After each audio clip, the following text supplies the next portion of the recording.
Right, so today I'm going to do the electrics on the car.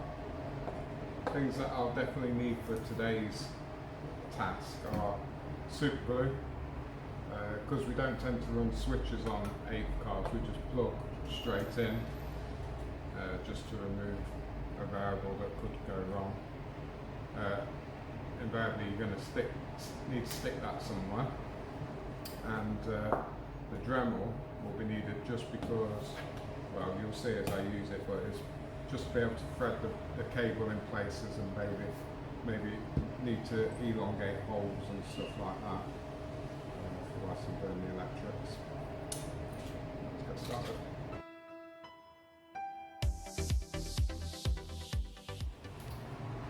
So the location where I put my plug on the RX8 is just at the back of this receiver box here. Just seemed like a nice location for it.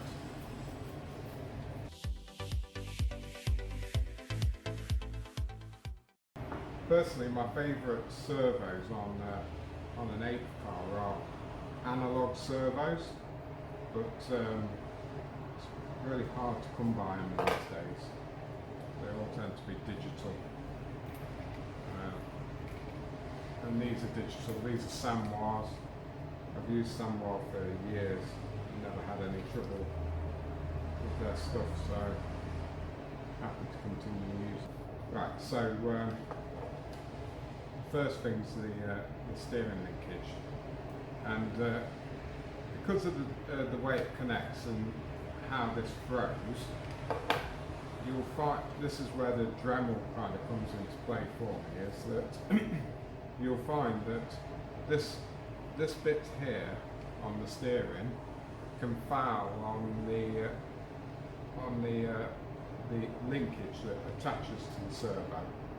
So what I tend to do is I tend to sand down either the plastic there, just so that it's got a bit more of a gap, and maybe a bit of this linkage here as well, which I'm going to do now.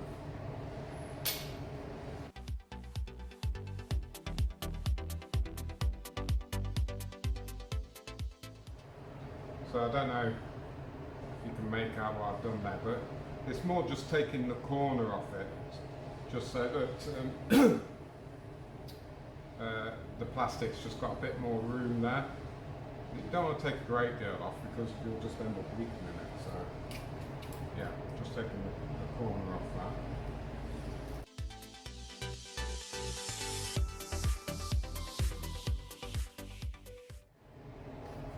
Nice bit about the electrics on the Xray is that you can do all of this in situ, you don't have to have the top deck off. On the steering servo, I always put the little rubber grommets on, just because I think if there's any kind of vibration happening through the wheels, it'll be resonating back to the servo, so I just think sometimes it just gives it a little bit of a helping hand.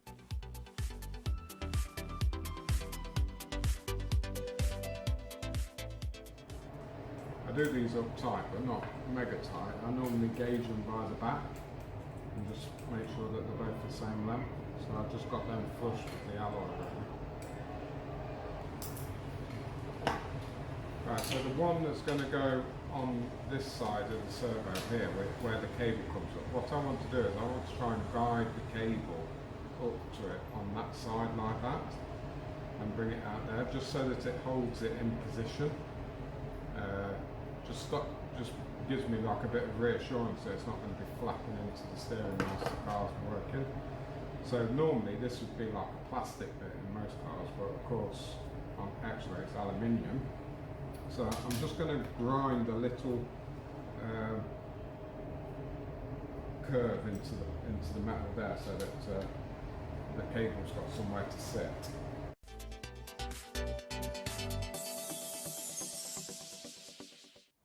Yeah, I think that'll do. Again, I'm not gone crazy. It's just a little cutout in it for the cable to sit in, because there's the rubbers on there anyway, and it's just to make sure that the servo's sitting even. So yeah, that looks fine to me. So what I do is when I offer that up there like that, fine. Yeah, so it's just got a nice little gap to run through.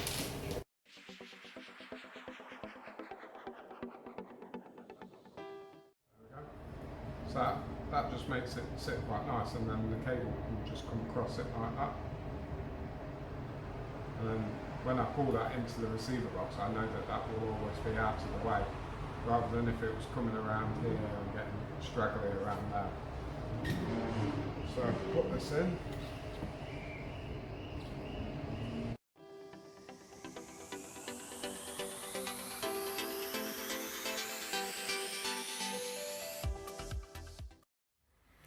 Right, so this is the linkage in the car now, so you can see that little shaving that I've done on it.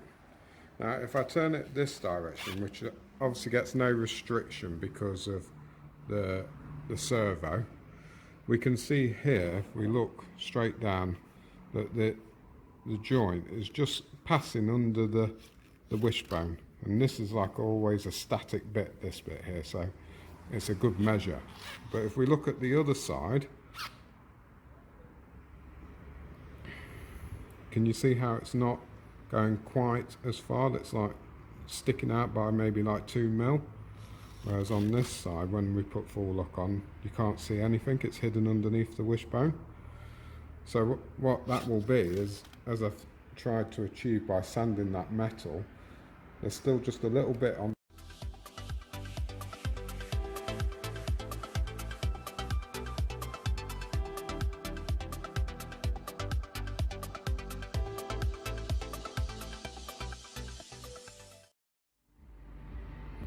And that's how much throw we've got on this side now then. Exactly the same. Don't know if you can see that.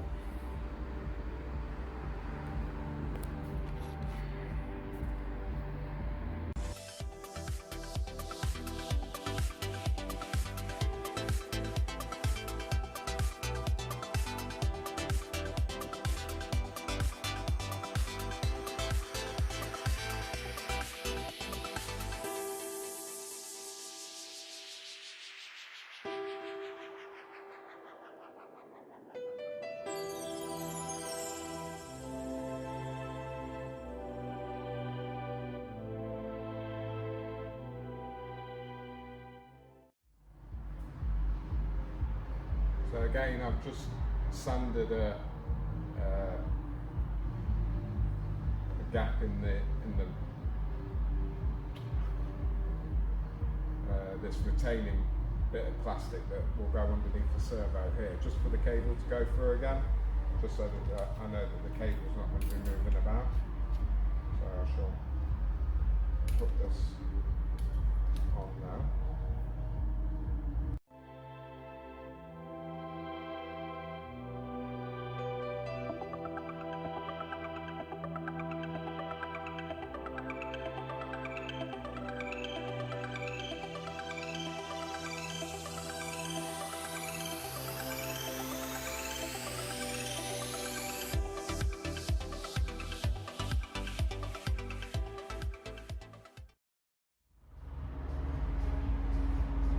So I don't know what happened with the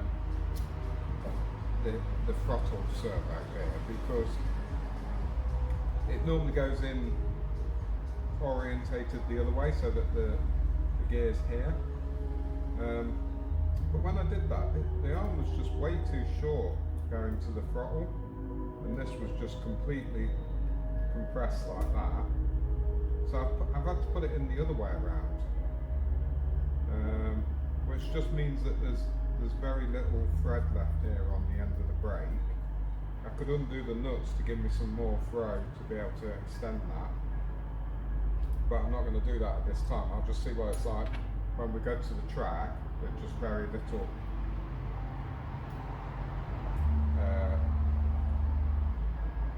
padding in there, and then if we need to, then I'll adjust it then. but this looks like the best result that I can achieve. The only thing that I'm really worried about is the body shell, and I don't have one here to be able to check it. It's a bit of a pain.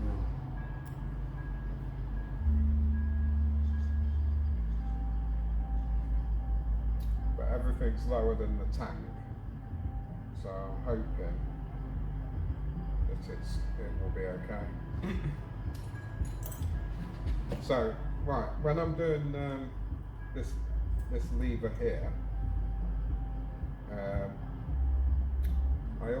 so I've got this straight, and I always just have a little bit of a gap, so that this nut isn't resting on the plastic here. There's just a little bit of a gap, nails thickness worth of a gap. And that just gives me some reassurance that when I tighten this up on here and the spring's pushing against this, that this isn't pulling the car back open. So it's best to have it like that, I think. Just a little tiny bit of a gap. You don't want too much of a gap though, because if you have too much of a gap, then there'll be too much of a delay from the driver hitting the throttle.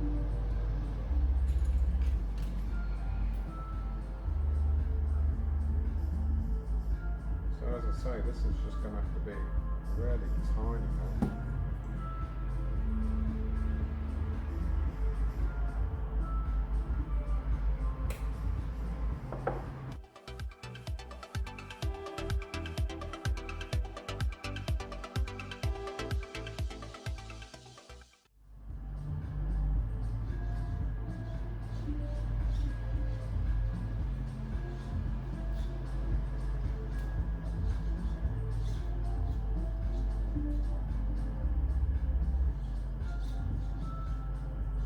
Doing it this way has worked really nice. So like I've put both of the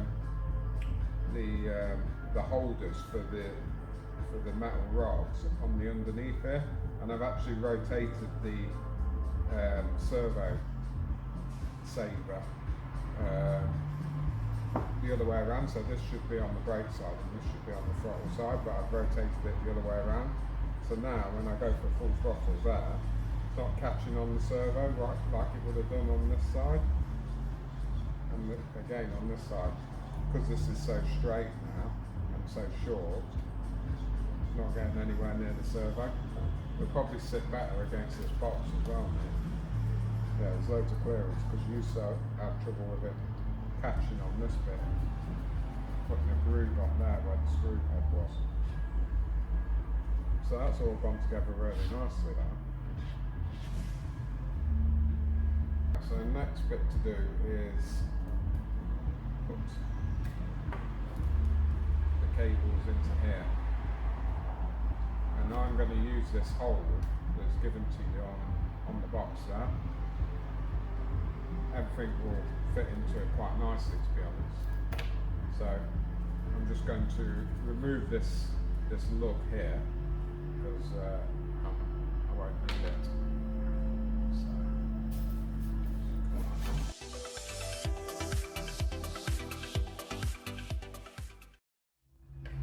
I quite like having such a large box, but what I would have really liked is to have seen them do it so that I could have the box attached to the car like that, and then put all the wires in the servo in, but I don't. I have to have the top on it and then offer it up to the car, which just makes it a bit more awkward to work. So what I'm going to do is I'm going to tie wrap the throttle and the steering wheel servo at that point, and then that will keep that cable taut so that it's away from the servo as it's in action.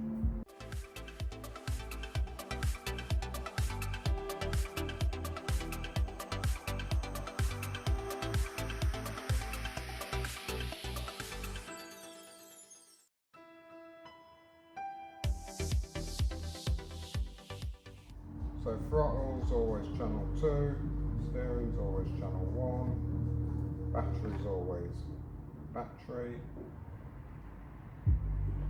then your PT is normally in 3 or 4. Don't think it really matters.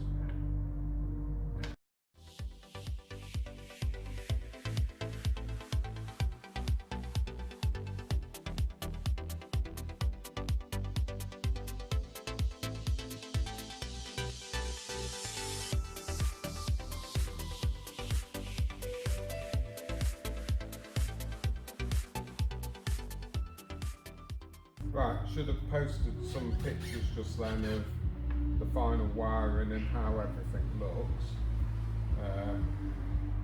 Yeah, really chuffed with how everything's turned out. I think all this linking mechanism looks really good now actually. Just need to figure this bit out. Might require me just flattening that bit out because it's got a bit of an angle on it, so maybe I can flatten that out a little bit just to give me a bit, you know, I only need like an extra ½ centimetre and I think that'll be okay, but all the wiring around here has worked really well. And you might have seen I put my PT inside this box. The only other place that I'd probably look to put it is maybe on top of the servo here, but everything fits inside that box, so I've just put it there. So I'm just going to try now to do a bending of this aerial because I want to bend it underneath the body shaft because before it was protruding through the body shaft. I've never done this before, so I'm just going to give it a try now.